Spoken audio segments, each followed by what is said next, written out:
Hello, adventurers, and welcome to the Saved by the Roll podcast. My name is Keegan, one half of Love 2 Gamers, and this is going to be a behind the scenes of our Saved by the Roll, which is our D&D campaign. I have with me on, well, I don't know where he's going to be technically on the video, but I'm going to say my left right now on my screen is the lovely Tim. How you doing tonight, Tim? I'm doing great. How are you? I'm good, other than the fact that I said we were going to start at a different time than we started, you know. I can't tell time. Digital clocks are hard. Next to him, to his, I guess his left, my right, and if it's not like this in post, oh well, is David. How you doing, David? I'm doing well. That's good. We were just playing Overwatch right before this, and I was like, oh, we gotta go, and then we didn't. And last but not least, joining us tonight is the lovely Bertrand. So, how you doing, Bertrand? I'm doing wonderful. That's good to hear. So, the first thing I want to go over with you guys is I want to talk about, and David, this kind of leaves you out a little bit, you know, because you don't have a character. But I want you guys to talk about a little bit why you chose the character, what character you chose, if somebody hasn't watched it yet. Which, if you're watching this, I recommend you go watch Session 0 first, or Session 1 first, and understand what's going on. But why did you choose the race and character you did, and just give a little bit of background on your decision-making into making them the way they are. Let's start with Tim. Tim, you go first. Yeah, well, the character I'm using is Kosef. I don't know if it came up during the campaign or during the adventure, but he actually has the moniker Kosef the Penitent, which is his paladin name. So I've never played as a paladin before. I've got a lot of love for the cleric class, so this felt like a kind of a tankier cleric, and that really appealed to me as a class. Something that I really like about the D&D world too is how much religion is in there. I think religion and fantasy is just a huge part of the thing. So to have a character that has this devotion to some type of deity is just a real appeal to me. I don't know why. I just think that's pretty cool. No, that's cool. And it's interesting because both you and Nate, who's not with us, serve, I guess, the same god, honor the same god. Sarah and Ray, yes. And, you know, honestly, that's probably because it was recommended to us by David. I was originally going with a different god, and then after I shared my backstory with him, which I'm not going to share that with you here exactly, because we want that to come out through the campaign. But after I shared some of my backstory, he said, hey, you need to check out Sarah and Ray. This is going to be great. As far as how your character looks, how your backstory worked out, kind of what your deal is, and then I think it also works for the campaign that we're doing too next, when we're going to do the Strahd campaign. So, so that particular goddess that we serve, kind of we were kind of prompted there, but then once I read it, I was like, oh no, yeah, this fits. This is perfect. This will be great. Yeah. What about you, Bertrand? Why did you become the lovely devilish looking person you are? And that's not a handsome thing. That's you look like the devil. Oh, Toby. I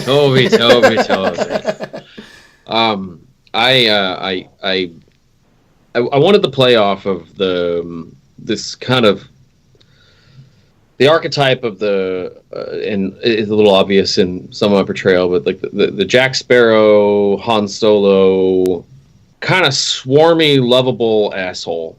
That was kind of my charming, but still definitely very neutral character. And given the session we're going to be going into the land that we're going to be going into, the land down under, the land down under.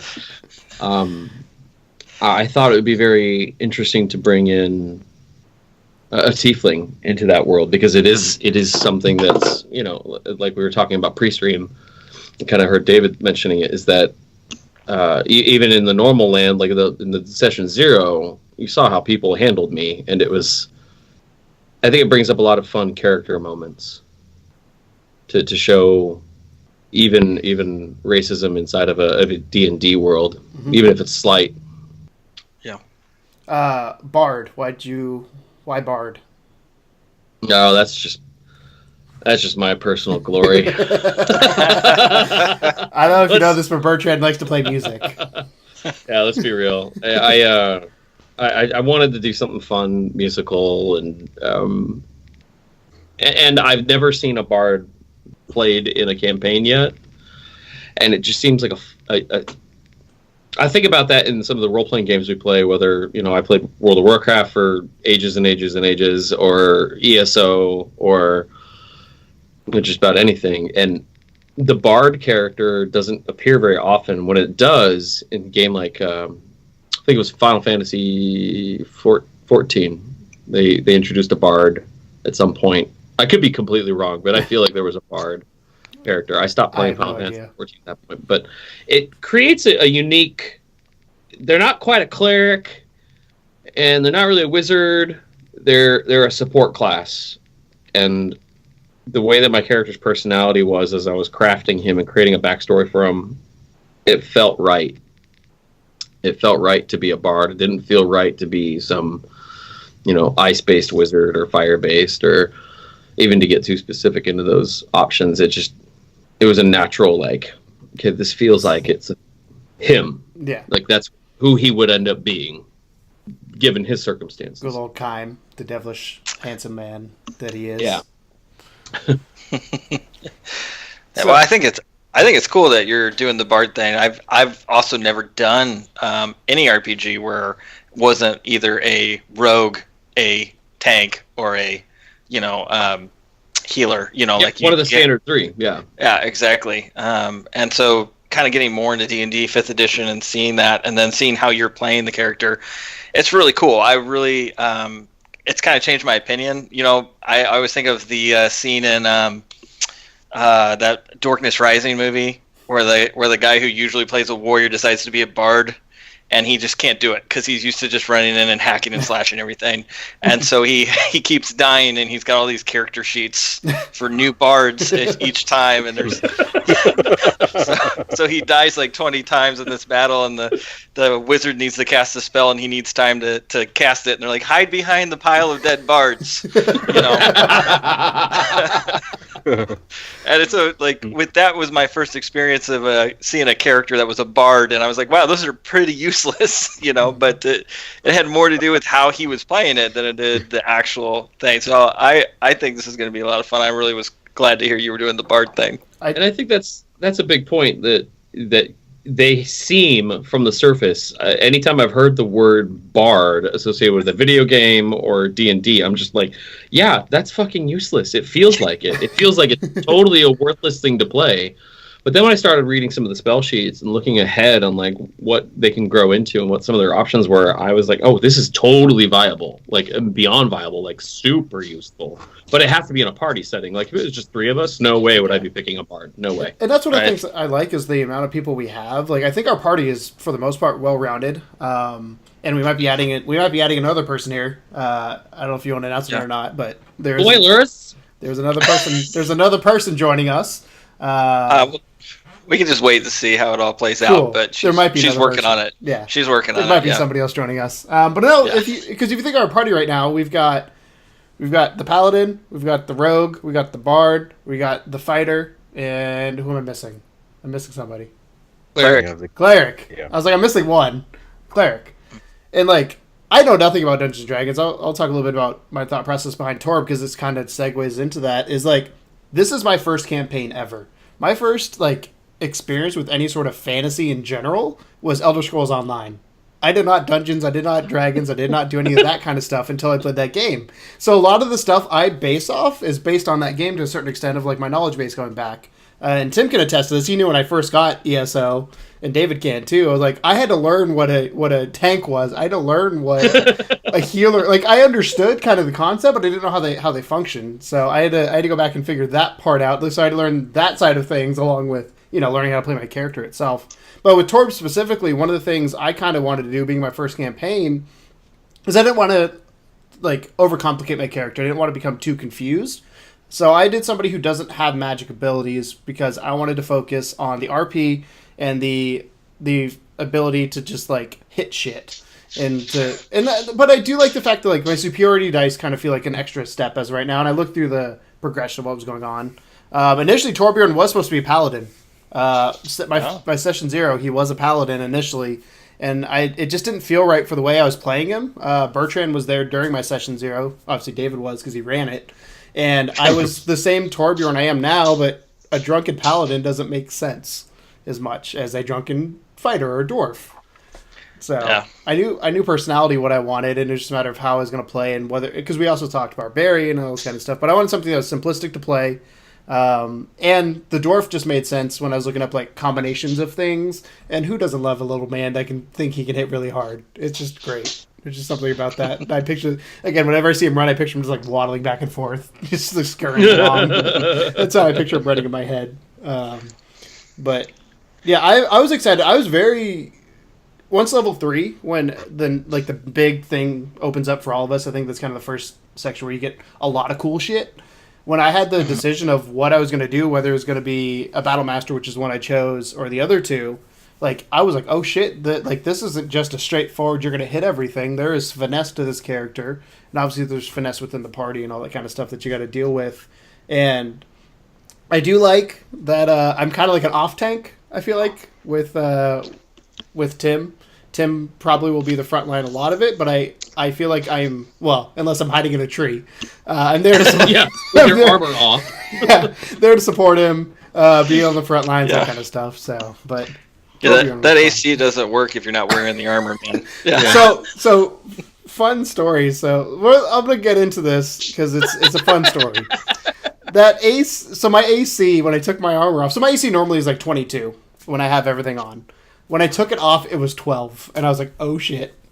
And like I dropped 10 points, but it was partially me being dumb, but it also kind of works out with Torbjorn's backstory, which again we'll get into as the campaign goes along. Like it fit kind of beautifully. My own naivety versus what he would actually do kind of worked together, and I talked to David kind of a little bit about that, and it worked or will work hopefully pretty well in the future. So. I will tell you, derobing, because the reason I did that, I told you guys all this, the reason I took my armor off, because David's like, we're going to town. I was like, sweet, let me look like a commoner, so when I get to town, I don't get looked at funny, because I have a common folk, or whatever the thing is, where I blend in really well, so if I just wear common clothes, I blend in to pretty much anywhere. So that was my thought process, was not to stand out with this group, because this is a bunch of ragtag individuals. I didn't know who they were. We kind of looked funny going to this weird town, as Bertrand found out they don't like funny looking people. Now, would you say that as a dwarf, people tend to overlook you? Yeah. Well, I was eye level with Bertrand when I was standing on the table. I looked him straight in the eye. So, but that's a little bit of why I Torbjorn. I think again it was the same way I kind of played ESO the first time I played it. I played a Dragonborn because there's no magic involved, and I would love to play a spell casting character down the road, but I want to get the fundamentals of D&D before I get to the point where I'm like, oh shit, what's happening?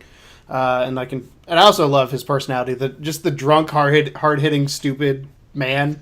There's just something about that's gonna be a lot of fun to play, where his intelligence is really low, but he thinks he is tougher than he is at times, which it can be interesting. So, but yeah, let's jump into.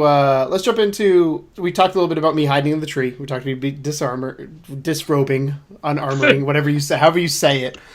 What was your favorite moment of the campaign so far? Again, only one session. Session 1 was your favorite moment that we had pop up. Let's start with Bertrand this time. I think you just covered it, honestly. Just the image of you just sitting up there, just like every turn, rotating through, just like, put my gloves back on. All right, well, I guess I'll put my chest piece back on. Because I asked David, I go, is everything an action? Because I was like, is just putting armor on one action? He's like, nope, it's one per piece. I was like, well, how long we got?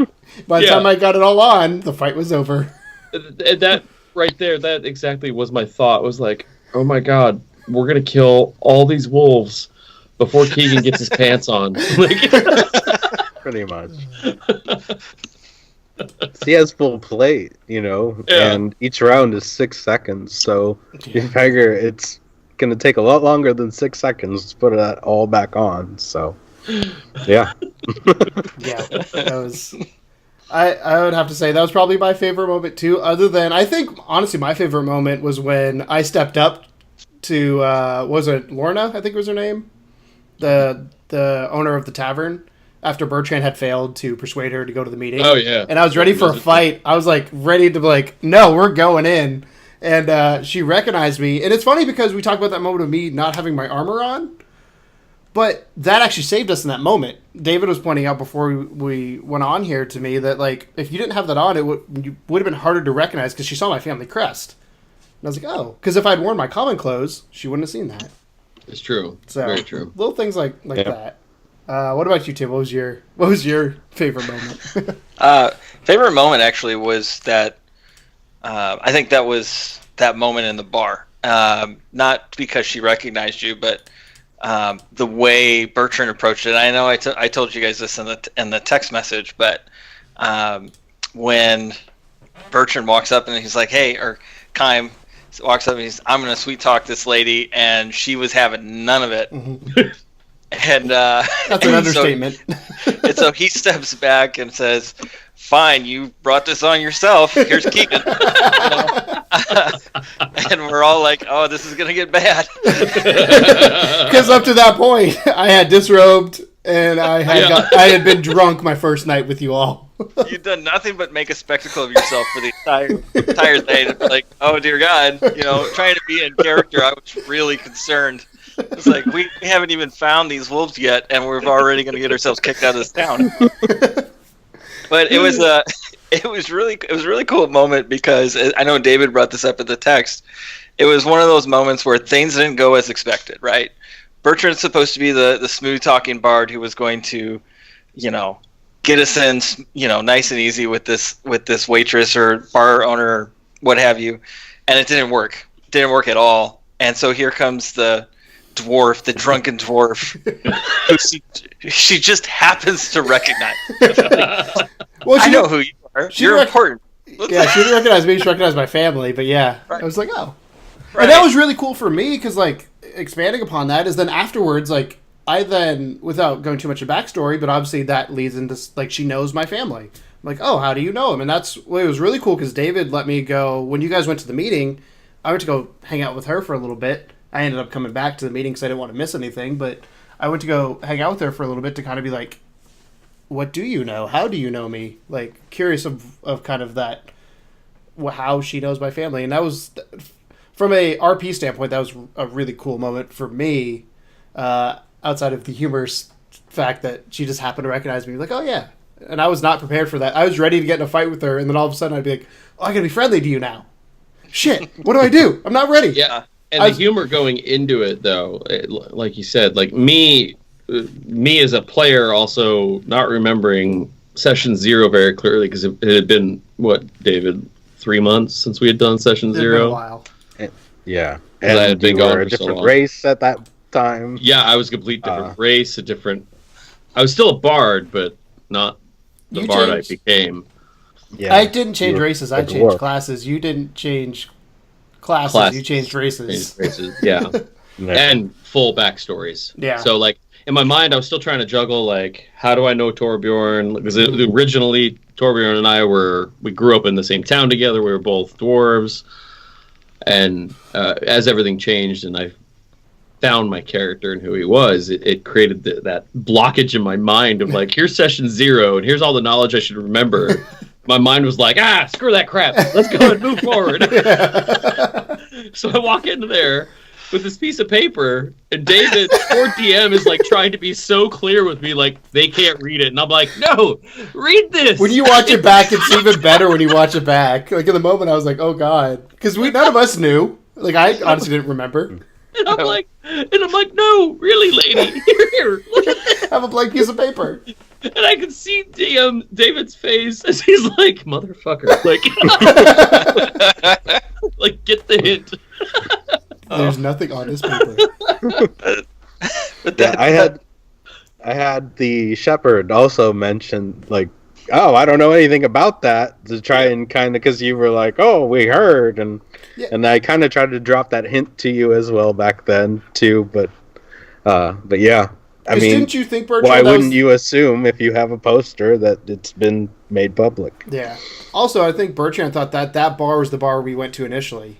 It was in my mind. Yeah. Like that's where it was, and I was like, "Oh, somebody here gave it to us, or we found it on." I couldn't remember where we got that from. Yeah, it was not. It was not. So, It was among the items you were given And I don't at know the if end that- of session 0. and I don't know if that was because when we did session 0, if that was the same graphical layout for the bar that we used just as a display for us, and that's probably why my brain was like, "This is the same place." And once again, let me help David out of here. We as players need not rely and focus so much on the background. Yes. Yeah. The map a lot of times is just there for visual. It's for the And stream. And I'm trying to. It's going to be more clear in Strahd because Strahd is very much here's the maps for everything, whereas this one was a bit of homebrew and a bit of a one shot where it didn't give me everything, and I even had maps in there for just in case you decided to go other places, and then I realized that it was way too much, so even that side shot of the forest was something that I added. I actually had changed from an actual map because I was trying to stop that kind of like video game mentality of if because you can't you can't override what I'm telling you audibly because you don't see it visually, and that's something that I know we didn't move our character realize. a lot of the times too. We would move in tiles, like we'd be talking to each other, but we're technically on the opposite sides of the room. We're like, well, we're still talking now. And even in that's something that may be too literal. It's really meant for tracking in battle. I was gonna say, combat makes the most sense for those. That's right. I think it just really pays off. The fact that we're streaming it and that we need a nice visual element was where I was maybe leading you guys astray a little bit in that. You're saying that we shouldn't have gone across the river and try to chop the wood. Right. No, the wolves are over here. Oh, okay. Let me go hide in a tree. Yeah, I remember there was a good 10 minutes of speculation in a previous game because that was in Master's Vault that we did as an introductory adventure. But yeah, you guys took that map way too literally and had this 10-minute conversation about the river, and I was how like, deep is the river? Yeah, the river's can not even. Can I cross the river? Will it kill me? Maybe, I don't know. I didn't even mention the river. So let's get into this. Is going to be the bulk of this. Is I kind of want to turn it a little bit over to David at this point to kind of talk about a few moments that either were changed and or had different outcomes, or we skipped altogether that may not necessarily have been in the campaign. Because I know one specifically, the one I kind of want to start with, which I thought was really cool when you told it to me, was me and Cody went to go shopping, and you didn't expect us to go shopping, and you had to make all that shit up off the cuff because you're like, well, there's not much here. I was like, let me go anyway. I want to go out to here. So, talk about a little bit about your thought process behind that. How did you oh shit, that in the moment to make sure it made sense? So basically something I just picked up was always to kind of have in your head what kind of town Welton was, because they knew it was going to be a big part of what you guys, were going. I mean, the whole thing is to save this town, and it's big in Enterprise, but it's not big in having craftsmen. They spend a lot of time growing and shepherding, and feeding and taking care of animals, that kind of thing. They're not one that has the population to have extra people to, take those materials and craft them. So it's predominantly this is where you get materials that go to the big cities that they then will process, and because they have the people and that work those kind of things and have the enchantments that that can go on to those materials and so on and so forth. So that was the idea. Is they have the basic things, you know. They have someone obviously who bakes, and they have a blacksmith who predominantly makes, you know, horseshoes and items that pitchforks, things more for the town than really battlements. He helps fix the weapons for the town guard, that kind of thing, which is minimal because they really don't have. Right. You know, they had a sorcerer up to a few months ago, and now they have, thanks to you guys, a pack of highly intelligent and magical wolves. And that's one of those things too. Like as a DM, you weren't probably expecting anybody to go shopping in a one shot. Don't know what I'm doing. Like, let's go, Cody. No, not so much, but it. You know, it's something that I didn't want to say, well, you can't go shopping. I wanted to, you know, allow that, but also present reasonable limitations to what you could get in that town. And that's like, yeah, like I think I had asked for an alchemist shop in case of, you know, maybe I was looking for some potions. You know, as we were about to head out into what could have been a crazy journey, not knowing what was ahead of us. And so you were like, this is not the type of town that they have sheep shit like in abundance. Yeah.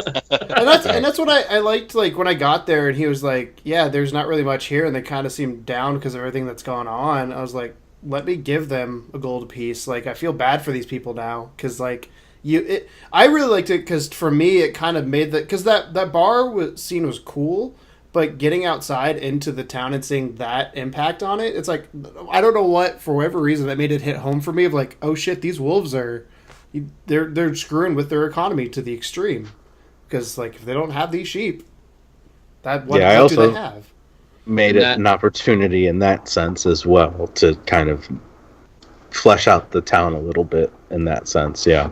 And that exactly, that feeling was where I felt like my character, given what he has, you know, without giving anything away from my backstory, but given what he had gone through, he felt for this town, he felt for these people who were going through what could have been a very, very awful situation. He could see their downtroddenness, and, you know, he's a bard. He's seen towns on upswings and seen the party life, and he's used to, like, creating a jovial atmosphere full of drinking so that the bars that he works at, the taverns he works at, makes more money. And there was that moment of like, okay, these people need rest. They don't need a party song. They don't need a let's drink up yardies kind of a song. Like, they needed a song of rest. And I felt that was needed. I love that moment. Like, that was probably, that's another that I absolutely fell in love with. Where I was like, oh, and then you like, make sure the dude upstairs hears it as well. Yeah. I can't remember what his name was. But that guy. Well, speaking of, his name is Welton. And segue here, David, for things that happened because of our actions. He told us later on in a group text, which is how we all know we're on a group text together, as we keep saying. But and all of our face was just, I'm sure, like mine was like, what? Yeah. So what happened to Willen? So Willen, the halfling who you guys. Well, actually, who it was, I believe it was Nate and Cody went up to talk to, that had the touch of madness, was made a full recovery once it came out that the wolves were intelligent, and he was no longer needing to question his sanity. He recovered much quickly. That was much more quickly. Like when we got back, and I thought about him when we were traveling back to the tavern. And it clicked. I was like, oh, wait a second. I kind of thought, was he crazy because he thought they were talking? And like, then you were able to like solidify that in my mind. I was like, oh, okay, cool. Because like being a one shot, like I want every loose end wrapped up, you know, as a player, me personally. And I think that's what makes me so much more excited about doing this full campaign, going into it knowing nothing about Strahd other than his name and his universe that we're about to enter into. Like, I'm excited for constant unknowns and not having everything wrapped up in a nice, neat little bow at the end of every night of playing. I think it's going to create more yearning from us as players to get to know the world and our characters even more. Yeah. Yeah. Now, DM, I got a question for you. So, given the fact that I don't need to call you DM, David. David. We're not playing right now. You're not. I am your master. You will call me such. He is always the DM. Once a DM, always a DM. Yoda I am. So from us working on this from behind the scenes, just as friends wanting to play D&D and doing a couple different sessions. One where your sister had joined us for a while. Like, how much work looking forward into this Strahd campaign? Like, can you tell us a little bit about like what went on behind the scenes from creating this in Roll20, especially like knowing the stress that puts on you, that we were going to go from just hanging out and playing to suddenly crap, we're gonna start streaming this. We're gonna take this a little bit more seriously than expected. Like what happened with your brain, and how did you kind of switch things around, and what extra work did that put in your lap? Because we're all super thankful for the way things are turning out already. Yes. Yeah. Well, thank you. So honestly, I promised myself I wouldn't change anything from there, even though I kind of felt like maybe whoever watches this might give me some shit for some of the liberties I'm taking. But, it's our game, and I'm going with what is narratively going to be, I feel, very interesting, how to hook you guys in. It's also something to kind of clarify for everyone. Session 0 was done before we streamed, so that everyone could have their backstory private and personal. And in that, I also took that opportunity to give them a little bit more of a hook to continue adventuring together, other than the usual, so you all meet in a bar and think you can all get together and kill some wolves. I added in something that was a little bit to touch on and honor a group that I used to play with, who used the Purple Dragons as their own little club of who they identified themselves as, and I thought it would be a nice little thing, nice little homage to kind of bring that in. I took basically, in so many words, I took what lore is from Mordenkainen's Circle of Eight and sort of made it a more secret version of society called the Purple Dragons, and the Circle of Eight still exists, but people know about that, whereas the Purple Dragons are secretive. And I was telling Shout out to the OG Purple Dragons if y'all are out there still. I was telling David too when we were playing Overwatch earlier, of just like I can't wait, because we all kind of went into the one shot and was like, yeah, we're all like we're all friends, let's go. And I think it's because we all were like, we have a this thing we're gonna do, and we didn't really get time to talk to each other. I think I'm excited for like this next session. I know personally I will probably be doing a lot more asking questions of everybody, trying to get to understand their characters better. I know nothing about. I know a little bit about you, Bertrand, just because like I said, we've had some conversations because we kind of know each other, but not really. We know each other for like a few weeks. But like Tim's character, the more and more, like when you had that conversation with Nate, obviously my character doesn't hear that conversation, but me as the player hear it, and I was just like, man. And selfishly, I'm interested to kind of understand what your motivations are, and maybe some way I can help you out. And same thing with any of these characters. Like, what is their motivation? Why are they here? And then why did the Purple Dragons pick us? Like, obviously they picked us because we're the 5 people that are playing the game, but storytelling wise, why did we get chosen versus anybody else in this world? And I it's been stewing in my head of like that question of like, man, I'm really curious to see if there's anything else to this Purple Dragon stuff as well, along with Strahd and everything else we're about to get thrown into, and hopefully I wear my armor the whole time.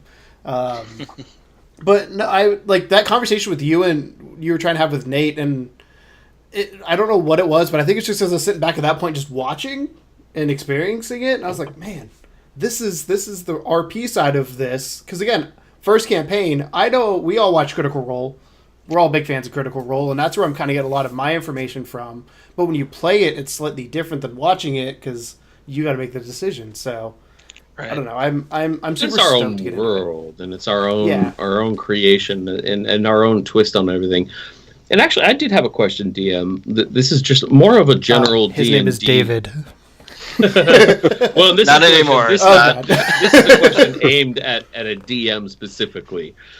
I'm always curious about, within a lot of campaigns, and mostly in D&D worlds and campaigns that are pre-created, our characters, being whether they're wizards or fighters or clerics or yada yada yada yada yada, how common are characters such as these to the world? Is it the equivalent of like the X-Men to the normal universe, or Marvel superheroes? Like, are there a select percentage?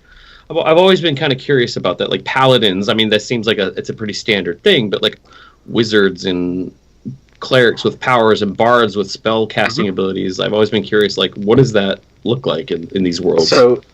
So most in the general population, most clerics are level 1, right? Most paladin are not even like active paladin. Okay. Like they don't even, like, if in my world you have if you have the potential, you carry that within you, but it's not like immediately activated. Your deity calls upon you if needed. So the active paladins that are leveling up and in that class and are getting granted those divine abilities are you have their attention. So you are far fewer in that regard. Also, if you're a higher level cleric, you have their attention. If you ascended beyond level 3 in cleric and you have the ability to revivify people, you're fucking with major shit at that point in as far as what a deity's power goes. So for a deity to allow you that ability in my world is major. They're saying, I trust you to not send this soul back to me when I've called it. That's a major trust on part of the deity. So I was kind of thinking along the right lines that we are a chosen few. So like the average town, you're saying, fictional setting, fictional part of the universe. We go through a small town similar to the one we just went through, but they have a church. The cleric that would be at the church would just be a basic run of the mill, like, I can heal you and maybe get rid of some poison. Like, Father Merrickson, because it has the blood in him from the sorcery and that kind of thing, he was a little bit more powerful than your average one that you would come across, but he's not bringing people back to life. Like if you guys needed a revivify, he would not have had that. And then for any viewers who might be very, very new to D&D, without going too crazy into detail, you mentioned Mordenkainen. Give us the little bite-sized blurb. So who that man is and why his name is so important. Please let me know, because I don't know. I thought you made him up. I wasn't familiar with him. Yeah. So no, Mordenkainen is actually, he's from the Greyhawk campaign, but his power he traverses. So Elminster is one of the most powerful wizards in D&D world and the Forgotten Realms, right? Mordenkainen is the equivalent of that in the Greyhawk world. He's one of the big ones, right? There's spells named after him. There's actually a compendium named after him, Mordenkainen's Tome of Foes, the Wizards of the Coast. Like we could actually purchase, like as real people, not in game, but correct. As human beings. Yeah, that, and so he's an archwizard with a big focus in neutrality. He's a bit stubborn, and he doesn't listen to reason very well, but he means well and has the best intentions, with what he's put in motion. The Circle of 8 are just a group of adventurers that he traveled with that are part of they're just like a famous group that they've done major things in the universe. So in our setting, where we're currently going now, this is getting into spoiler territory for the campaign. Feel free to stop me, but I will. Morden Kanan, is he alive at this point still? You don't know? Okay. Perfect, yeah. Do I need to roll a history check? It's a natural 1. So yeah, it's a natural 1. It was mentioned. It was mentioned to a few of you that he's been missing for at least a year now. Okay, cool. So he's. This is not. We're not talking history pages, relics old in the library that we're searching through to hear about this man. It's okay. He's potentially an active person. Like, the stories of him go back hundreds of years. Okay. But he's, as far as you know, like, no one has had a funeral for him yet. So we know, just in general, his race? Is he Indian? Like, in game, you would have to make a check. You gotta wait till next week, Bertrand. Well, it's got to come up naturally. I'm not just going to start the campaign and be like, "Hey, hold on," because maybe he's prevalent to what's coming up. Who knows? Yeah. Who knows? Yeah, who knows? I don't. You know who knows? That guy right there. That's right. Because he's running it. If he doesn't know, then we're in trouble. I do want. Oh, go ahead. I said he's got a week to figure it out. We're good. Yeah. When we were trying to figure out after last session, I'm like, hey, when can we do it again? And we're like, can we do it next week? And David's like, no. We're like, oh. Yeah. Okay. Let's do the week afterwards. I wanted a little more clarity on my original question there, David, is that when we did say that, and next week, your eyes just kind of like, oh, God. Like, so given the fact that, we use Roll20 for us all to RP and play D&D together, how simple has it been for you? And this is, we're not sponsored by anybody. We're not sponsored by Roll20. We're not sponsored by, anything. We're just dudes that are playing. So how simple is it for you to, when we purchase this module, how simple has it been for you to implement it and actually deliver it to us? So something that just took a little getting used to was going from the one shot where everything was. I shared the one shot PDF with everyone after the game, by the way, so that everyone has an idea. Just because we're all new, and I wanted everyone to have a perspective of what that looked like on my end. It's a little different. This being such a big campaign, in the way that it gave me information, that it almost makes me a little paranoid at times that, like, maybe I'll forget or miss something important. Just the way that it kind of breaks things up in Roll20,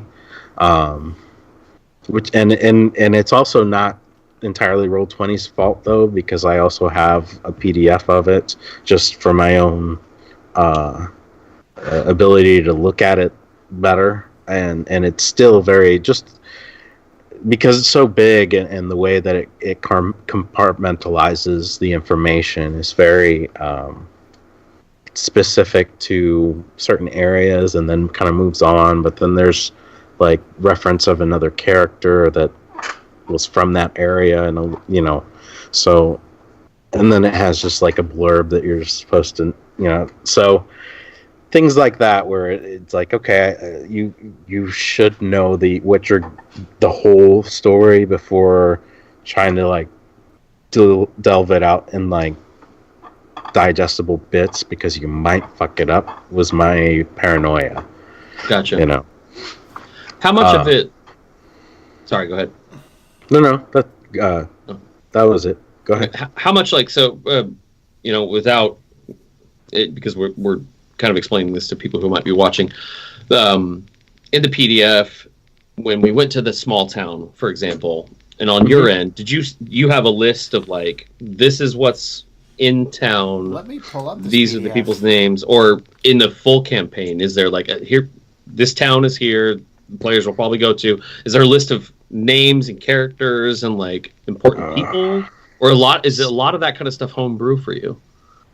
So in this one, it was very specific to who was key players, and then the shepherds that you met out there. I mean, they were very generic. So I came up with names, and had they would have had they been fleshed out, pushed a little bit more, talked to a little bit more. I would have had to provide info that I just made up, about it. I didn't have anything for that. However, going into this campaign, it's very specific about who is where and doing what, and how much time you have once certain events take place that could affect that. So, without getting into spoilers, that gets to, a place where it's okay, you have to be careful about what's going on, because you can't keep going, and then I have to keep track of what's happening in real time, in this world. So that's just stuff that I kind of have to keep in consideration. But I'm also threading in some things extra for you guys as well, with backstory and things like that. There's a limitation because of the nature of the realm that we're going to, which will become clear next week to all. But there'll still be a little bit of that. Cool. Hello, Nate. I was gonna say a wild cleric appeared. Sorry, I'm a little late, but I had good. a commute. Yeah, you're good. I want to get the quick recap for you, because you obviously just joining us, is we were talking about David's now talking about what it's like to run D&D inside of Roll20, kind of the prep he had to go to for this campaign. I want to ask you, what was your favorite moment of the first session? Wow. Yeah, we all went there already. What was your favorite moment of the first session? Other than me not being seen. Yeah, your technical this difficulties. Is the first, yeah, the first time we're seeing you. This is Latrine, everybody. This is Aura. You want to do the voice? No. It'll end up like Kermit or something like that, I guess. No, I think just trying to find the dynamic and everything like that. Like, I'm still trying to, me being a little bit more of a novice, that kind of thing, but trying to find ways to play off of other individuals. Mm-hmm. Like Bertrand or Tim or somebody like that. Like, trying to find out how my character can do that. That was kind of exciting for me. And then by the end, like that last battle, it was like, oh, okay, I finally did something, but it wasn't much. The other thing I asked them too at the beginning was, why did you pick the class you picked, and why is the tree in the way she is? Well, you like the name of the tree, and let's be honest, that's from the session. It used to be Shithouse, but yeah. No. I just thought it would be funny, like the Latrine name, obviously with some of the Mel Brooks oriented stuff, but I like elves, I like clerics, kind of went together. Have you ever played a cleric before? Or is this your first time? I pretty much haven't played D&D for like 20 years. Cool. So yeah, I've never played it. So when we say we're all novices, we're pretty much all. This is, I think, the first time we've all played 5e. Unless Tim, have you played 5e? This is first time playing 5e. I played 4th edition. Yeah, that's what I thought because I read your bio when you sent it to me. Yeah. SaveByTheRoll.com, by the way. You can see bios of everybody. Right. I do want to ask, since we have both Tim and Bertrand in here, I have to ask because I'm curious myself, that owl-bear confrontation and the kind of the two ways you guys went about it. Was that the owl-bear or was that the flame? I think it was that the final one. It was the bear, I think. Was it the bear? Well, there were two we had the owlbear where I was asking Bertrand, why are you not wanting to fight this thing? That's it. Yeah, that one. So and then we had the wolf one where I was asking him about our solution and how viable it was, which were both great moments for me personally, trying to be my character and understand it. And I think with the owlbear, my character, trying to play as my character, is protective. His idea is to protect anyone that's around him. So if danger's coming, and we didn't really talk about this, but he's a half orc, so he's big and burly, and he's thinking, all right, I need to put myself between whatever this is and everybody else. And then everybody else goes and hides. And I was like, what? Your dwarven friend went away. It's like my fighter, who's supposed to be standing next to me, is in a tree. What am I supposed to do with this? And then, and so I think some of that too, though, was a little bit of my novice of gameplay as well. Because like a lot of the RPGs I played growing up, it was we did very objective based because we didn't really know how to play games. We were kids, and everything was about go find the enemy and kill it. Mm-hmm. And like if you go play ESO, that's what you do. You go find the enemy, you kill it, right? So I wasn't really thinking about other scenarios. What other things could we do? We have a very clear objective to find wolves and kill them, right? So when I got out there and I saw people behaving differently, I thought, well, shoot, how can I fall in line with that? So it became a question of, hey, in character, what are you seeing that I'm not seeing here? Because I see an enraged owlbear that will maul us, and maybe it wouldn't have if I hadn't run out there. But I was, that was for me was like, I guess there was another way to do this, and maybe I'm the only one who missed that. At one point, you literally were the man on the island, just in the middle by yourself. I'm curious if you guys looked at that module. I think Bertrand's muted again, or we lost your audio. Yeah, no. Yeah, no Bertrand audio, sadly. But yeah, it actually says in the module that if the owlbear, like if you hide or if the owlbear does not see you, it would continue on. Otherwise, if it saw you, like there was no calming it down. It literally was like sees you and attacks or doesn't see you and just goes about its business. That's exactly what I was thinking. Like, because at the beginning of it, you had mentioned it was running from something and it was already damaged, and my thought was like, okay. At first, I thought maybe it would be not knowing anything as a player and as my character, anything about owlbears at that point. Mm-hmm. I thought that there was a chance that this thing would just keep plowing through, because if it was running from something, it was scared, which is why my character ran off to the side and held a shot in case somebody else, like outside of like casting a spell to calm it down, which I would have allowed, but nobody did it or said they would do it. So like that was really the only thing I would have entertained and not follow the module in that aspect. But yeah, because I hid in the tree because I picture this bear running at us, and kind of because I listened to Bertrand a little bit with his thought process of like, hey, is this thing, because I think at one point you go, is this thing scared or is it going to attack? I can't remember the exact wording you used, but you said something along those lines, which is when I was like, I'm going to go hide in this tree and kind of take time to figure out what's going to happen. And that's where I ran away in that instance, was that moment of like, I don't know what everybody else wants to do, so I didn't want to engage it. And it turns out he would have ran through, but I was like... You didn't hide in that tree. You just leaped up there with your natural 20. Well, to be fair, I was like, I have a 7 athletics. I want to jump up this tree. Let me do it. Yeah, it didn't have a good passive perception because it was just trying to get the hell away from the wolves, really. So it really wouldn't have noticed anybody outside of Tim going, standing "Stop." out in the open.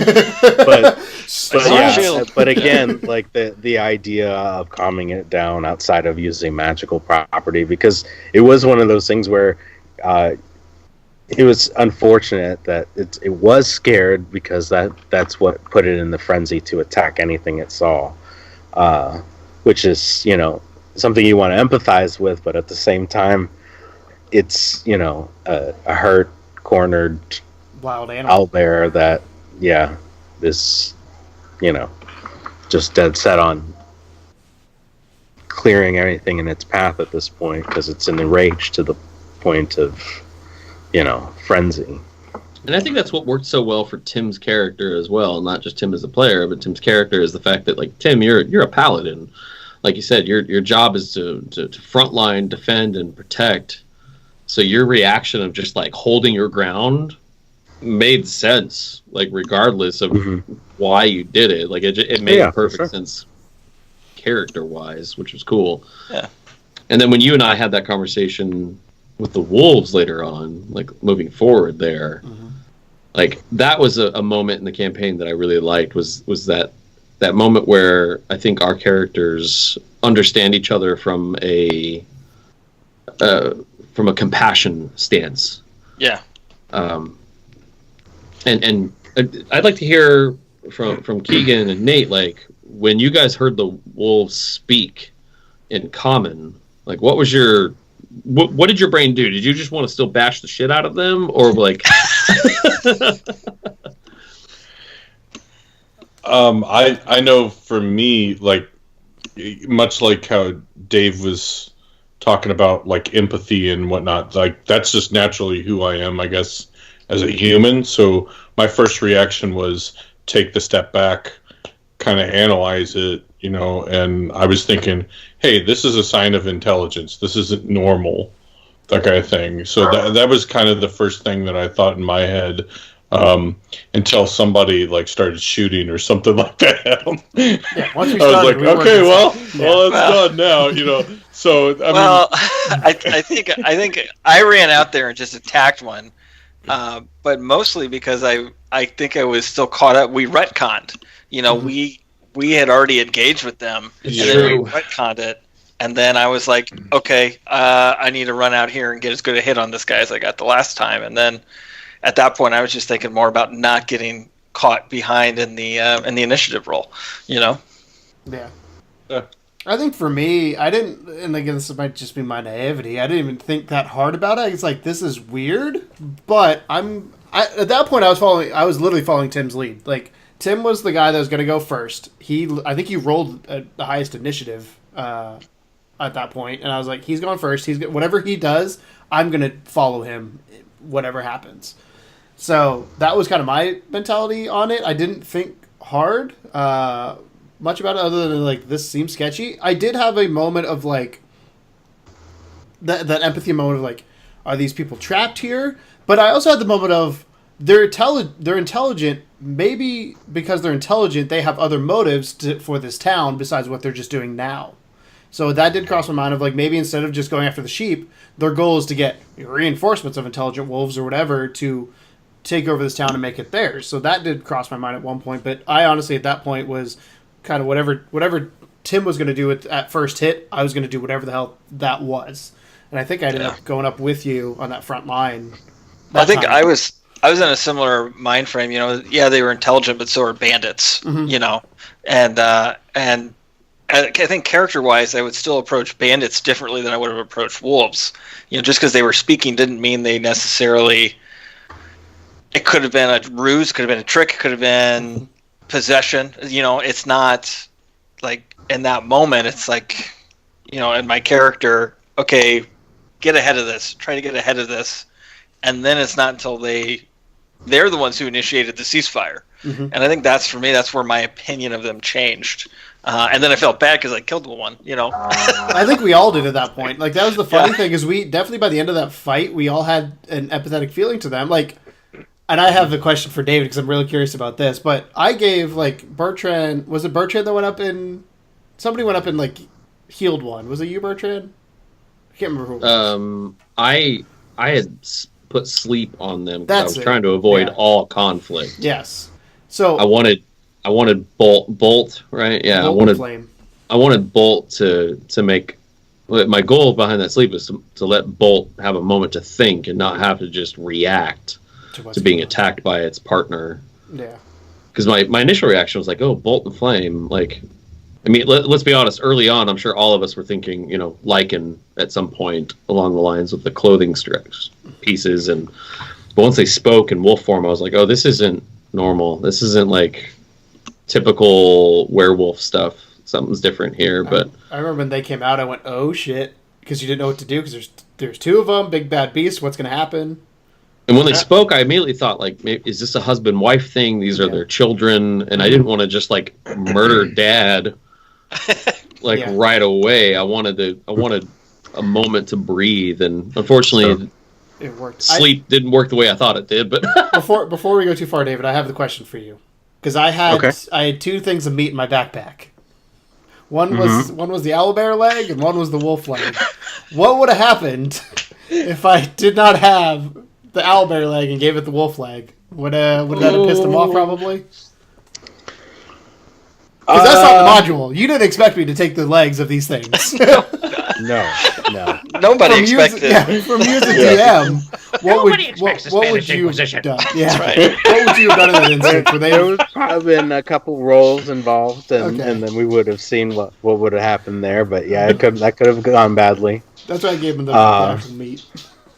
Something that that you guys kind of missed was you had a rogue that made a successful stealth that could have gone in there, and had she, you would have seen a little bit more of their intelligence at work. You would have seen they had a class for their cubs in there. Oh, wow. You would have seen they had worked out, how to make their own clothing, that they were making defenses, traps, things like that. And they even had on the cave wall the account, and they had drawn out the account of them getting their abilities.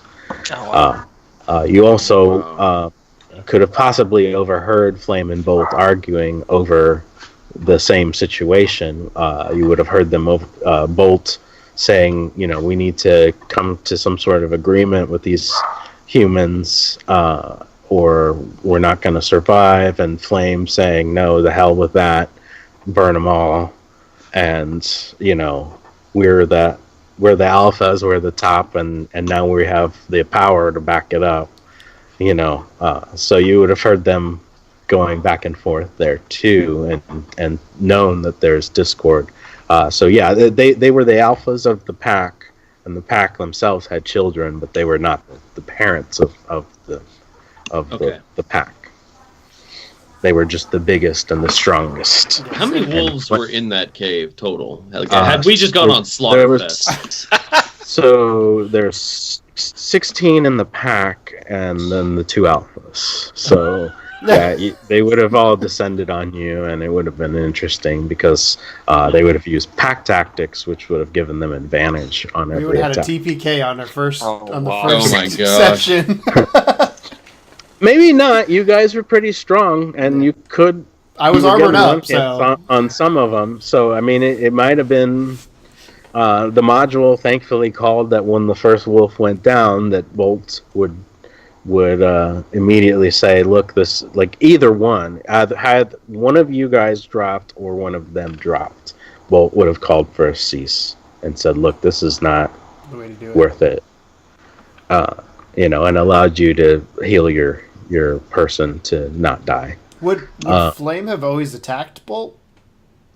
Or is that a thing that happened? So Flame attacks Bolt if Bolt looks like he's going to make a deal.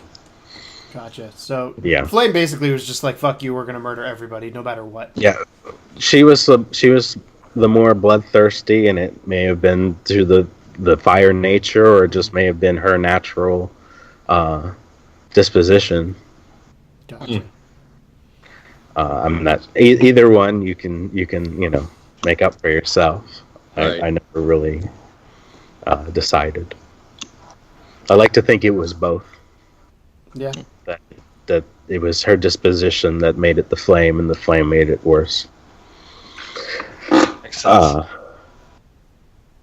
There's we were talking about this earlier. There was a moment where I actually did have a full-on panic that the campaign was just going to go off the rails right then and there, and that you guys were going to end up in jail, or the whole town was going to kill you. And I'm curious if so. I had Keegan and Tim guess earlier, so We're out, and Tim. they did not guess correctly. No. So I guess. I'm curious if you I'll guys say can guess guess at the moment it happened. You both guess, then we'll tell. Then me and Tim will say our guesses, and then David will tell us what's right. I think I might know. I think it was when Tim's character just busted through the curtain to the meeting. Was like, you know what? Screw this pageantry bullshit. Like, I'm just gonna walk into this secret meeting in the back of a tavern. Like, We were invited, of course. I had the blank letter. that I had convinced you Yeah. was real. Yeah. I just picture Tim turning around like, "See the letter, Bertrand? It has words." What about you, Nate? Nate, when do you think? I think that's probably the more obvious. I think Bertrand would probably be on that, like correct in that. I don't know if maybe the priest that was with the mayor or something like that. Like if we had done something different with that individual, with it being a little bit of a different deity. I mean, I don't quite know. Like, yeah. I mean, that's my best guess. Okay. I thought about like even going to that temple at one point. So maybe if I had gone to the temple or something like that, something would have been different. Yeah. You know, I don't know if something. There's like so many things that I thought about, but I was just like, I'm still learning. Yeah. So I'm just like kind of Right. Yep. I feel like it's a but lot I of us. As thought a about. side note, I actually did have a map for the church in case you guys decided to go. I thought about it. If you read the PDF, it was not prevalent at all to the story, but Yeah. I didn't want to, box you out of that having that option. Yeah. Tim, what was your guess? I guess the owlbear, which I know now is wrong, but I think just having to pick a spot and thinking about, okay, when did I feel like we were all doing something different, and that was that moment, and I was like, well, was I supposed to hide? Maybe that's what had scared it, but then we handled it pretty good. So, I didn't really think that was the answer, but I could have come up with something better. Mine was when we killed the first wolf, and now knowing that that's what sent Bolt out to stop the ceasefire. But like at that point, like again, thinking it was their family, if Bolt and Flame came out and that was their cub, whole different ballgame than if it's just, I guess, part of their pack, which still doesn't make it better. But it's, no, they weren't happy. No, they weren't happy, but at the same time, that was the moment where I was just like, oh shit! Like because I think if they both turned on us, because I don't remember how much HP Flame had, but it had at least 40 from the calculations I had. Yes. So I'm assuming the other one had the same amount of HP at that point. So we were going against twice as hard. So like that. And they both had casting abilities, which you didn't see. Yep. So that was the moment where I was like, oh shit! Like because we killed the cub, I thought that was going to be it, but. That was a favorite quote though. Was when they attacked Flame and David said, Flame is impervious to fire. How about that? Yes. Yeah, that was my fault, I think. I also wasn't thinking. I think Cody had shot an arrow from her crossbow, and David, didn't you say like it burned up like right on impact or something on the way in? It hit, but then like normally where you would see it sticking out, it burned away. Oh wow! So it did damage, but it didn't leave any evidence and cauterized the wound. Okay. So it wasn't going to. Flame was in no danger of bleeding out or anything like that. It was more where I was going with that. Cool. It wasn't going to. This was a magical creature that it wasn't going to work as easily as just shooting some bolts into it. So, Yeah. for the people watching and listening, what is the correct answer for we almost potentially completely fucked up and died on episode 1 of a campaign?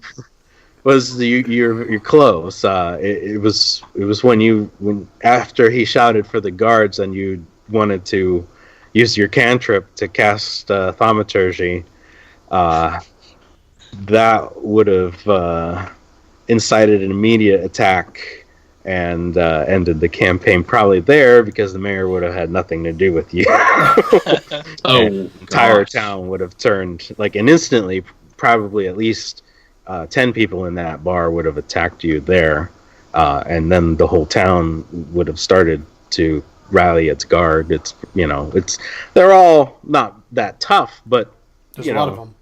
A lot of them pitchforks rallying to come get you would have gone badly, and obviously no reward and no reason to go after the wolves and right. And yeah. So I was a little concerned there, and I was like, before that happens.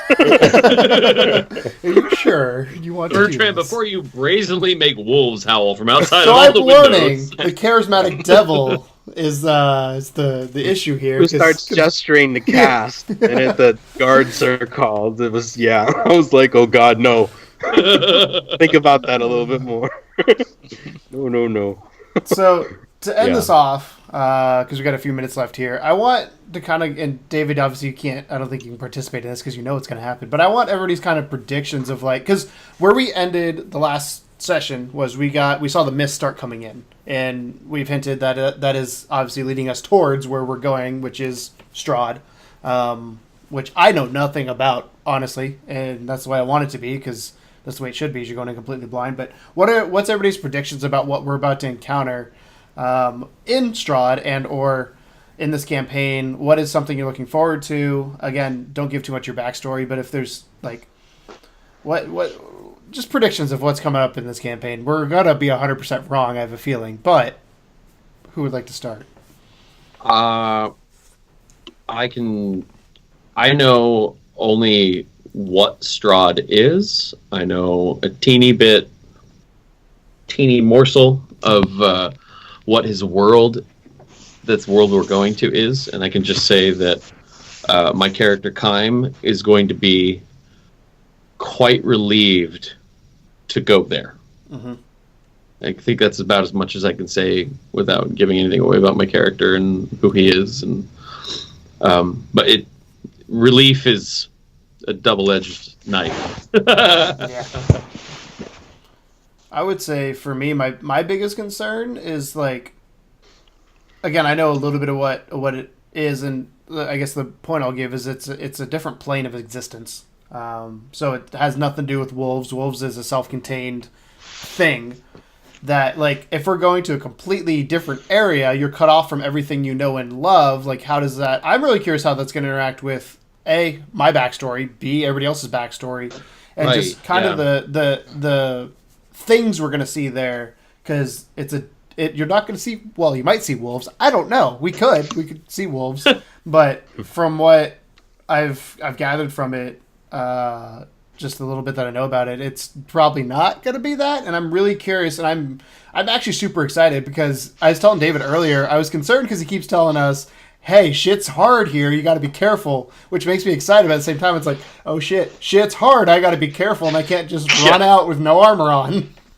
So that's and I said in the group text, I think like the day after it happened, I was actually happy we did session 1 in Wolves then, so I could make that mistake, because that was a Keegan mistake more than it was like it ends up working with my character. Like when I looked at the whole picture, but that was a me mistake of like, oh yeah, we're going to town. Let me take my armor off and put common clothes on to blend in.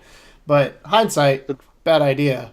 So like, there's a reason why when we watch other D&D campaigns and we see or listen to the podcasts even of other D&D campaigns, why they use like disguise kits and they use spells to alter their appearance so that they're not constantly pulling on armor and pulling off armor, so that you don't get stuck in a situation like that.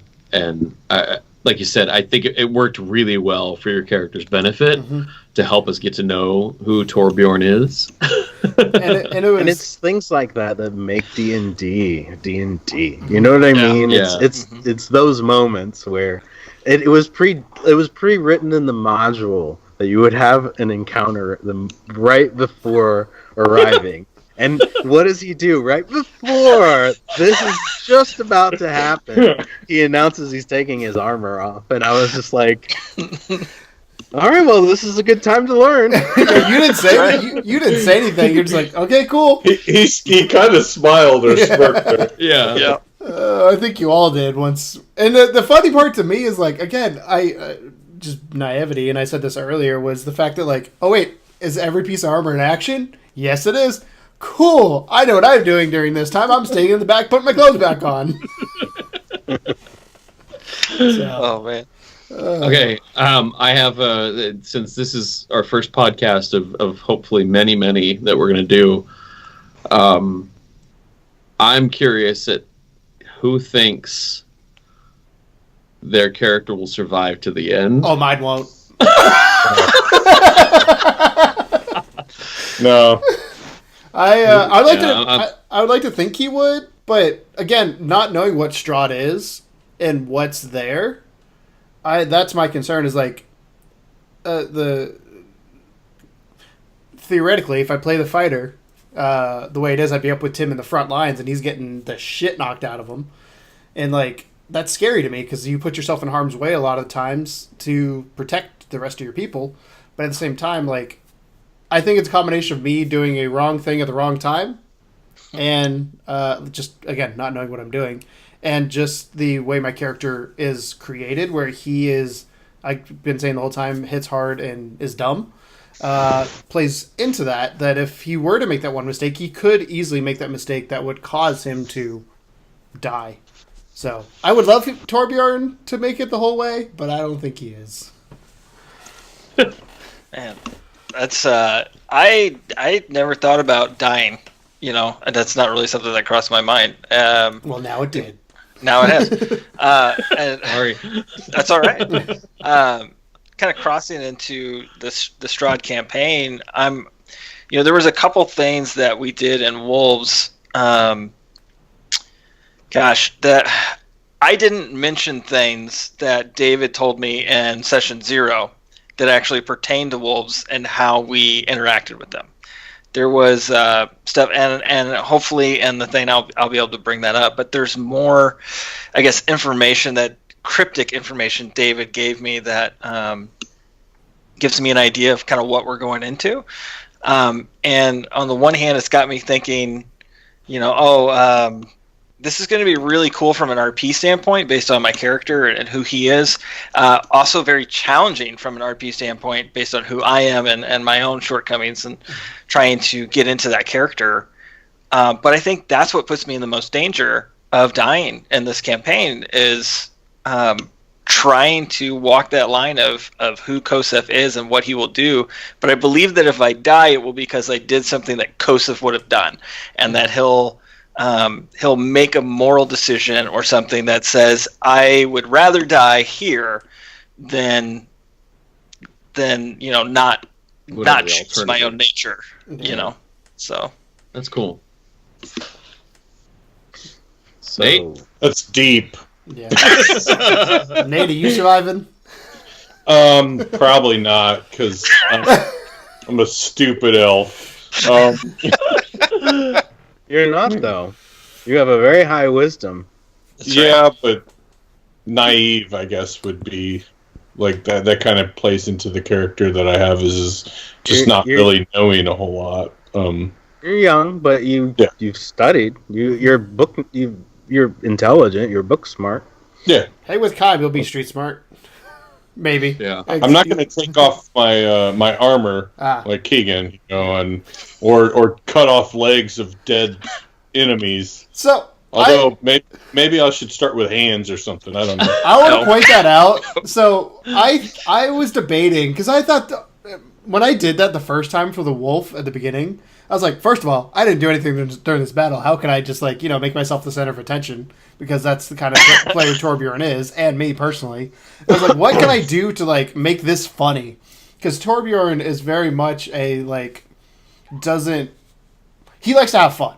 Torbjorn is very much in vein of how I am, and I'm sure you guys can tell based on some things you know about him already. He's very much how I am when it comes to just having a good time. And when I did that, I was like, okay, let me do this. And then in the owlbear interaction, I was like, do I do it again? And I was like, fuck it, let's do it. And then the wolves interaction, I would have done it if we hadn't killed the first one. So, because it was just something that just kind of was like, it was a whim of the moment, but that was the first moment I think I had a Torbjorn moment, where I was like, this is what he would have done in this moment, because he would have taken it as a trophy. He's like, I did this. I own this. We defeat this thing. This is mine. So... Maybe just the paw next time, though. I don't know why I did the leg. I did the leg because it was sitting next to me, I think, is what I was thinking. You could cut it right at the shoulder blade, but, it worked out. Maybe I gave it to the... Well, I didn't give the wolf. I still have the wolf. But I gave the owlbear to the wolves, and I assume they ate it. They didn't attack me, so that was cool. But yeah. Okay.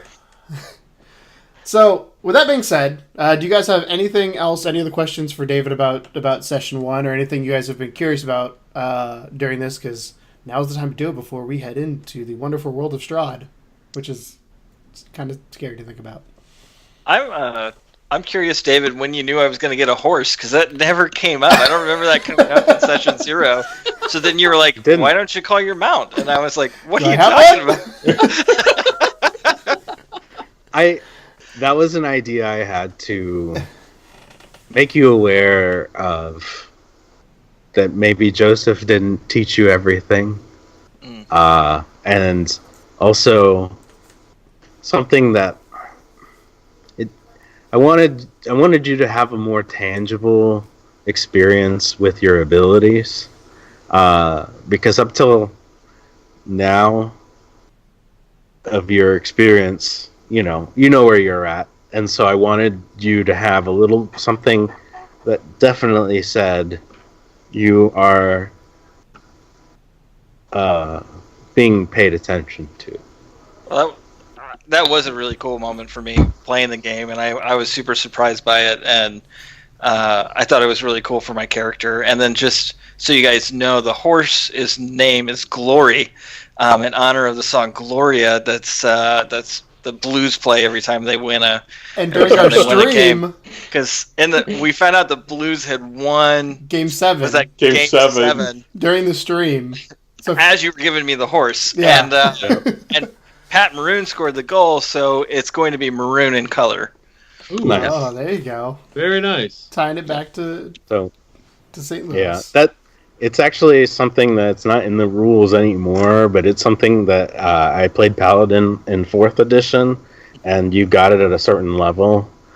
And I was concerned with the upcoming things, how that affected it. So I wanted you to have it now and know that you had it.